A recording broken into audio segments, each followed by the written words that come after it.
Balurghat friends union মাঠে আজ থেকে শুরু হলো নরেন্দ্র কাপ ফুটবল টুর্নামেন্টে জেলার 26টি দল অংশগ্রহণ করেছে।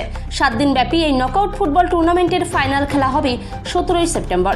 স্বামী বিবেকানন্দের নাম নরেন্দ্রনাথ দত্ত অনুসারে এই ফুটবল টুর্নামেন্টের নামকরণ করা হলেও ভারতের প্রধানমন্ত্রী নরেন্দ্র মোদীর জন্মদিন 17 সেপ্টেম্বর নরেন্দ্র কাপের ফাইনাল খেলা অনুষ্ঠিত হবে।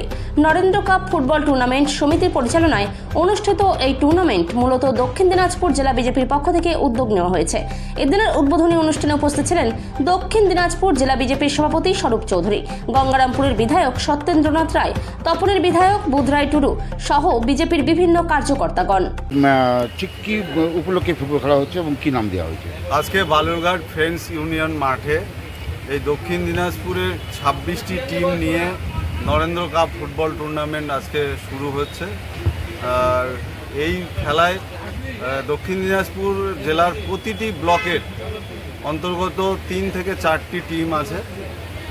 18 থেকে 25 বছরের ছেলেদের ফুটবলের ওপর আরও বেশি গুরুত্ব প্রদানের উদ্দেশ্যে এই নরেন্দ্র কাপ ফুটবল খেলা আজকে শুরু হচ্ছে। নরেন্দ্র কাপ বলতে আপনারা জানেন স্বামী বিবেকানন্দ আজকের দিনে শিকাগো ধর্ম সম্মেলনে দেশের হয়ে প্রতিনিধিত্ব করে দেশের যে সম্মান গৌরব আর বাড়িয়েছে, সেই জন্য ওনার নাম অনুযায়ী এই 26 টিমের ফুটবল টুর্নামেন্ট নরেন্দ্র কাপ এটা বালুরঘাটে আজকে শুরু হচ্ছে। 17 তারিখ অবধি এই খেলা চলবে এবং প্রধানমন্ত্রী নরেন্দ্র মোদী আর জন্মদিনে এই খেলা সমাপ্ত হবে। এই 7 দিনব্যাপী খেলায় অসংখ্য খেলাপ্রেমী মানুষ আর আমাদের সঙ্গে উপস্থিত থাকবেন এবং দ্বিতীয়ত যারা খেলা খেলছেন তারা যাতে আগামী দিনে শুধু আমাদের জেলায় নয়, রাজ্যে এবং দেশের বিভিন্ন জায়গায় খেলুক, এটা আমাদের ইচ্ছা। আমরা চাইবো যে তারা এই খেলার মাধ্যম দিয়ে আরও বেশি